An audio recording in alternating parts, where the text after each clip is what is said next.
What's up, friends? I got a brand new video for you today, and today we're going to take a look at the new Fuji GFX100S. And this camera was released back in January of 2021, and Fuji didn't have enough review units, so I didn't get one. So instead of having a couple days to shoot with it, I got quite a long time to shoot with it. So this review is coming from a place of time and experience with this camera, and I did get to use it on multiple shoots as well as client jobs. And I gotta say, I really love this camera the more and more I use it. Right off the bat, I will say this is a very, very niche camera. It's not your typical camera that you can just do anything with. Even though it's very versatile, it is a versatile camera, it can do a lot. It's not the camera you're gonna buy to go out and shoot your kid's birthday party with. And I assume that the majority of the people that are gonna be watching this video will probably never ever buy this camera, but you might be curious about it because it is a special camera. It's designed for like the highest level quality detail that you can get in a camera. So it's gonna be used for different things like high-end fashion, portrait photography, product photography. And the truth is, most of us will never need 100 megapixels, but if you get the chance to experience the crazy dynamic range, the insane detail, phase detect autofocus, IBIS that's in a medium format camera, then it's gonna be kind of tough to go back to anything less. I wanna take a quick second to talk about the feel of this camera because I don't get too much into ergonomics typically. I usually just say, oh yeah, it feels good in the hand, or it doesn't feel that good in the hand. But this camera seriously feels amazing. You can just feel the quality right as soon as you pick it up and hold it. It's got a solid build. It feels like a tank without being like too heavy because it is a relatively big camera, but I do find that it also balances really nice with the Fuji GF lenses, the bigger GF lenses for this mount. All the buttons feel great. They have a nice tactile feel to them. We got the locking dial on top here. I love the button layout. It's simplistic. It's very similar to the GFX100 layout. And I gotta warn you right now, I'm probably gonna compare this a lot to the GFX100 because it's basically the exact same camera with the grip sawed off, and also the price, it's $4,000 cheaper. So they updated the size of the joystick. The joystick's a lot bigger now compared to the traditional one that Fuji's been using for a while now. Typically it's like a small little bump, and this is way bigger with a nice grip on it. And speaking of grip, it has a really nice grip. It wraps nice. They've got a nice thumb protruding area on the back, so it fits your hand really nice. It is pretty thick. If you have bigger hands, you'll be fine, but if you have smaller hands, it might be an issue. So I'm assuming that some of you have probably already watched reviews on this camera since it's been out for a bit now, and most of you probably know the specs of this camera, but I'm gonna run through some as a refresher. This is a medium format BSI 102 megapixel sensor, 5-axis in-body stabilization with a way smaller mech in it compared to the GFX100, and it's also way more improved as well, and I'll get to that later. It has an ISO range of 100 to 12,800, 425 phase detect autofocus points, 5 frames per second continuous shooting, which doesn't sound like a lot, but you gotta remember the sensor is huge, and that's 102 megapixels every frame. It has a 3.69 million dot OLED EVF, which is really nice. It looks great, but that's also where the camera cuts corners compared to the GFX100 because it actually has almost double the resolution. It has the same top sub LCD to see all your settings. And the cool thing is this camera actually has 6 programmable custom settings, which you can use for both video or photo. And it's really nice to have that option. It has a 3.2-inch touchscreen, it's 2.36 million dots, and it's a 3-way tilting screen, so you can tilt it out as well as off to the side, which is the same as a GFX and other cameras like the Fuji X-T3. And when it comes to the I/O on this camera, it has dual UHS 2 card slots, 3.5mm mic and headphone jack, micro HDMI, USB-C 3.2 Gen 1. It's obviously a magnesium alloy weather sealed camera body, and it has 19 film simulations, which includes one brand new one called Nostalgic Negative. I'll have some images of that film simulation throughout this video so you guys can see what that looks like.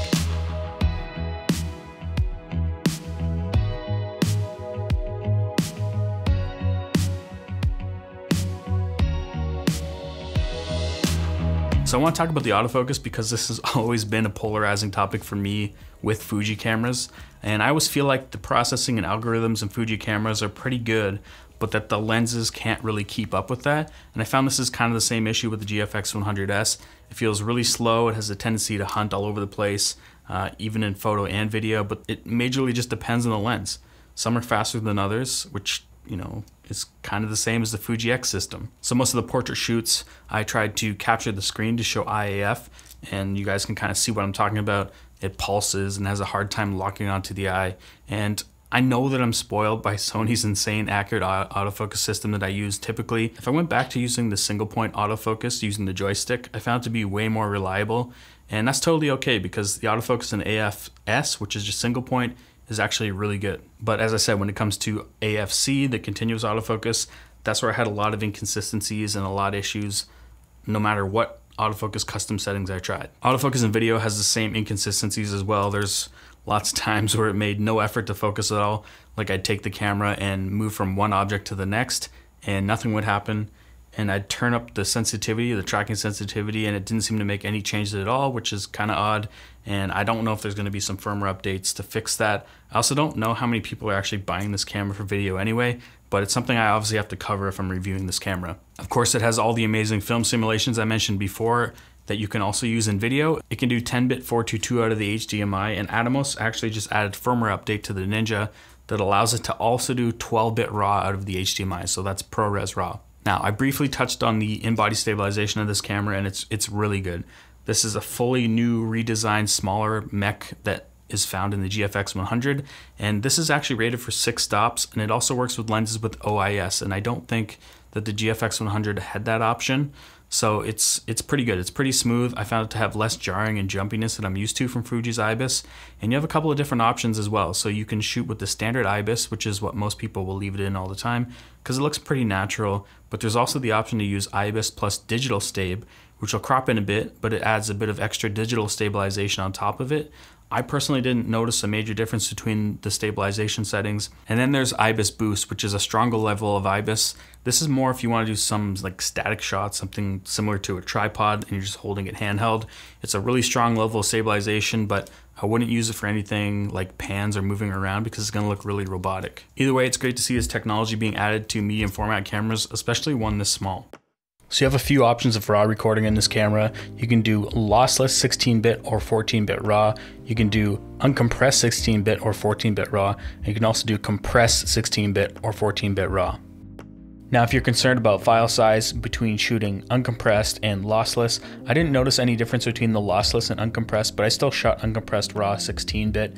And if you want to see the file size, we can look at that. And the file size for uncompressed RAW 16-bit is around 208 megabytes.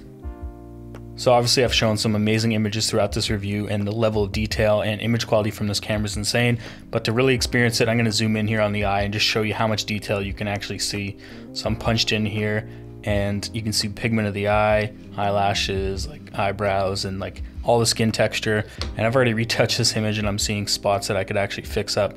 But yeah, it's crazy. So it's a blessing and a curse to have 100 megapixels because yes, you have tons of detail, but on the other hand, it's a lot more work when you have to do retouching. So this camera has insane dynamic range. It actually has enormous dynamic range. And I want to show you a couple shots here. The first one is just a test shot where the flash didn't fire. So there's basically nothing exposed. And if we go to the exposure here and bump it up like 5 stops, it pretty much recovers the entire image. We can play with our highlights and stuff still, as well as pull more shadows. So you can pull more shadows, which I don't really want to do. I probably won't use this image for anything, but just to say that you could recover it, you can. We could cool it down just a little bit, and we could actually add a film simulation on top of this if we wanted to, something like classic chrome, and go back and maybe a little bit more contrast. And there really isn't even that much noise on this image. If we zoom in really close here, you can see there's still tons of detail and not that much noise, considering that we came from an image that looked like this. So I want to take a quick second and talk about the new nostalgic negative film simulation. I feel that it looks the best on street photography. I tried it on some portraits and didn't really like the look of it. I have a portrait here. This is just raw straight out of the camera. Go up here to camera matching and you can see all our film simulations are in here, and we now have nostalgic negative. And I feel like it has a very rusty look to it. Like there's a lot of orange and reds in the shadows, and it does have a lot of vibrance, but for some reason I think it looks amazing when you actually crank the vibrance. If we crank the vibrance up here, it gives it more of that vintage 70s look, and I actually think that looks kind of cool. I wouldn't personally use this on a portrait, but when you boost the vibrance up, it kind of has a nice look to it, and I'd pull back the temperature a little bit so it's not quite as orange. But I think it looks the best on street photography, so something like this, nostalgic negative. And I like how that looks on this shot. We'll brighten it up a bit. But as I mentioned, it looks better when you actually boost the vibrance. So I feel like when you boost the vibrance, you're getting closer to that kind of vintage, oversaturated, vibrant look that they're trying to go for. And yeah, that's what nostalgic negative looks like. So final thoughts on the GFX100S. I found the battery life to be pretty decent actually. Instead of it using the larger GFX100 batteries, it actually uses the smaller battery that's found in the X-T4. I was able to get around 3 hours on a shoot with one battery without ever shutting the camera off. And so in the real world, you could probably get around 500 to 600 raw shots per battery. And as I mentioned, when it comes to the autofocus, I found there to be a lot of inconsistencies. It's kind of slightly annoying, especially when you're shooting AFC and you're trying to use IAF. But for the most part, single point autofocus was accurate. Didn't have many missed shots in that mode.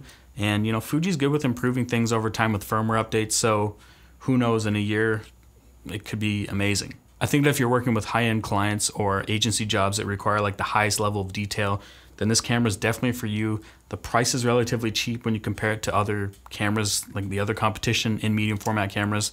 Most of them are like 4 times the price of this, and it's actually almost half the price of the GFX100. So this camera is $6,000 US, and the GFX100 is $10,000 US. So there's a big difference there, especially when using the exact same sensor. That said, you can also get close to this level of detail from the Sony a7R IV. It's smaller, it's lighter, it has smaller lenses, and it has better autofocus, so that's just something to keep in mind. At the end of the day, you know what camera you need for the type of work you're doing, and if medium format is the way you want to go, then this is probably one of the best options right now, especially for the price. You're not going to get much better than this for this type of price. But yeah, thanks for watching this video. Thanks to Fujifilm for sending this out to me to check out. If you like this video, give it a thumbs up. If you dislike this video, give it a thumbs down twice. Don't forget to hit that notification bell, and I'll see you guys in the next one.